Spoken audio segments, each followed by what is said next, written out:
ખેડબ્રહ્મા નગરપાલિકા દ્વારા ગેરકાયદેસર બાંધકામ રોકવા નોટિસ આપી ખેડબ્રહ્મા નગરપાલિકાએ પ્રજાપતિ સોસાયટીમાં ગેરકાયદેસર બાંધકામની નોટિસ પાઠવવામાં આવી છે.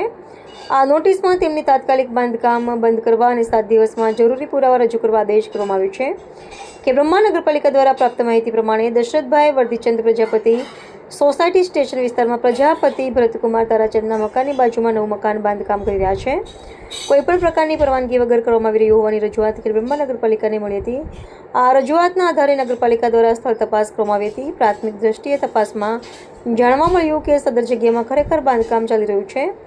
નોટિસમાં દશરથભાઈને તાત્કાલિક અસરથી બાંધકામ બંધ કરવા તેમજ મકાન માલિકી અને બાંધકામ પરવાનગી સંબંધી આધાર પુરાવા 7 દિવસોનો કચેરીમાં રજૂ કરવા જણાવવામાં આવ્યું છે. જો નિર્ધારિત સમયમાં મર્યાદામાં પુરાવા રજૂ કરવા નહીં આવે તો બાંધકામને ગેરકાયદેસર ગણીને નગરપાલિકા અધિનિયમની જોગવાઈઓ અનુસાર કાયદેસરની કાર્યવાહી કરવામાં આવશે. રિપોર્ટર ચંદ્રશેખર ભાવસાર, ખેડબ્રહ્મા.